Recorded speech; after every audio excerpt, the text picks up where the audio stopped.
भारत में गांव का प्रधान हो या देश का प्रधानमंत्री, कोई भी नियमों से ऊपर नहीं है। नमस्कार, आदाब। आप देख रहे हैं ऑनलाइन न्यूज इंडिया। आपके साथ मैं हूं मोहम्मद अफजल आलम। तो सुना आपने प्रधानमंत्री को, वो कह रहे हैं कि गांव का प्रधान हो या देश का प्रधानमंत्री, कानून सबके लिए बराबर है। लेकिन क्या वाकई ये सच है? इसके लिए आपके लिए चलते हैं गुजरात। जी हाँ, वही गुजरात मॉडल जिस पर सवार होकर नरेंद्र मोदी दिल्ली पहुंचे थे और पूरे देश में जिस गुजरात मॉडल का डंका पीटा, उसके बाद देश के प्रधानमंत्री बने। अब आप देखिए सूरत का हाल, जहां पर बहादुर एक लेडी कांस्टेबल को इस्तीफा देना पड़ता है। आप पूछेंगे क्यों? इसके पीछे की वजह क्या है, कारण क्या है? कारण यह है कि उस लेडी कांस्टेबल सुनीता यादव ने ये गुनाह कर दिया, ये गलती कर दिया कि उसने अपने फर्ज को फर्ज समझा, अपने कर्तव्य को ईमानदारी से निभाया और गुजरात के स्वास्थ्य राज्य मंत्री कुमार कनानी के बेटे को टोक दिया और ये कह दिया कि आपने ये हिमाकत कैसे करके दिखा दिया कि आप लॉकडाउन में, कर्फ्यू में, वो भी रात के 10:30 बजे, आप बिना मास्क लगाकर कहां घूम रहे हैं अपने 5 दोस्तों के साथ में। बस उसका ये गुनाह है। आप समझ लीजिए कि उनको इस्तीफा देना पड़ गया। आप सबसे पहले ये वीडियो को देखिए, उसके बाद हम बताएंगे आगे की कहानी। इस वीडियो को देखिए।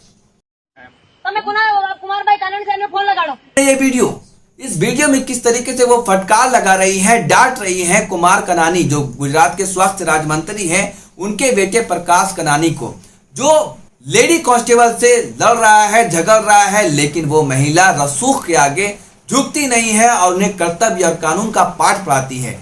अब उसके बाद देखिए, एक और वीडियो दिखा रहा हूं मैं आपको कि वो महिला फिर जो स्वास्थ्य राज्य मंत्री हैं कुमार कनानी, उनसे ही बात करती है। फिर क्या होता है आप देखिए, गुजराती भाषा में है। मैं आपको थोड़ा दिखा रहा हूँ, फिर आपको मैं हिंदी में बताऊंगा। गुनाह क्या है मंत्री जी? आपने सुना ये बातें। अब आपको बताते हैं कि इसके पीछे पूरी कहानी क्या है। कि गुजरात के स्वास्थ्य राज्य मंत्री कुमार कनानी का बेटा प्रकाश कनानी अपने 5 दोस्तों के साथ कहाँ जा रहा था पता नहीं, बल्कि वो भी ये कि अपने पिता विधायक मंत्री के गाड़ी के साथ में। तो वो महिला जो बहादुर कांस्टेबल है, वो पूछती है कि आप इस गाड़ी से जा रहे हो, वो भी रात के 10:30 बजे, जब कर्फ्यू लगा है, 5 दोस्तों के साथ में और बिना मास्क के। ये उसने पूछा और रोक दिया, टोक दिया। उस पर लेकर बहस हो जाती है। फिर वो मंत्री का बेटा कहता है कि तुम मुझे जानती नहीं हो, आपको 365 दिन तक यही काम करना पड़ेगा, यही ड्यूटी करना पड़ेगा। इस बात को लेकर वो विफर जाती है और वो कहती है कि वर्दी तुम्हारे बाप ने नहीं दिया है। और वो ना तो उसके सामने झुकी, ना ही डरी, और निर्भीक होकर, निडर होकर उसको कानून का पाठ पढ़ाया। उसके बाद ये होता है कि जो वो अपने आला अधिकारी को पूरी घटना के बारे में बताते हैं। आला अधिकारी सपोर्ट करने के बजाय, सम्मानित करने के बजाय उन पर ही प्रेशर बनाते हैं, उनको ही डांट फटकार लगाते हैं। जिसके बाद सुनीता यादव जो कांस्टेबल है, वो गुस्से में आकर और ये देखकर कि जिसके लिए हम लड़ते हैं, अपना आत्मसम्मान के उसने रिजाइन दे दिया, इस्तीफा दे दिया। हालांकि उसके बारे में जांच बैठा दी गई कि पूरा घटना क्या है, पूरा घटनाक्रम क्या है, इसको जांच चल रही है अभी। लेकिन सोचिए, प्रधानमंत्री नरेंद्र मोदी ने जो बात कही कि गांव का प्रधान हो या देश का प्रधानमंत्री, कानून सबके लिए बराबर है। लेकिन क्या यहाँ पे बराबर नजर आता है? अब आपको दिखाते हैं कि इस पर जो सोशल मीडिया पर खूब वायरल हो रहा है, सब लोग सवाल पूछ रहे हैं कि ये मंत्री का रसूख देखिए कि किस तरीके से मंत्री जी का बेटा ये कहता है कि आपको 365 दिनों तक यही आपको नौकरी करना पड़ेगा, ड्यूटी करना पड़ेगा, आपका तबादला करा देंगे। जिससे बहस होती है।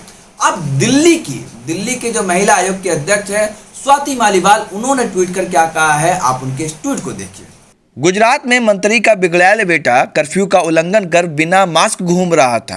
कांस्टेबल सुनीता यादव ने बिना किसी दबाव में आए अपनी ड्यूटी निभाई। इस कार्य के लिए उन्हें सम्मानित करना चाहिए था, पर उन्हें पूरे प्रशासन के दबाव में इस्तीफा देना पड़ रहा है। शर्मनाक। तो देखा आपने, स्वाति मालीवाल कह रही है कि सम्मानित करने के बजाय इस्तीफा देना पड़ा। जिस बहादुर कांस्टेबल को सम्मानित करना चाहिए, उन्होंने जो फर्ज निभाया इस कोरोना काल में, ईमानदारी से अपने जान को जोखिम में डालकर वो फर्ज निभा रही हैं, किसके लिए आखिर, और वो उनको इस्तीफा देना पड़ता है। ये काफी शर्मनाक बात है। वही मशहूर कवि कुमार विश्वास ने भी इसको लेकर ट्वीट किया है, आप उनके भी इस ट्वीट को देखिए।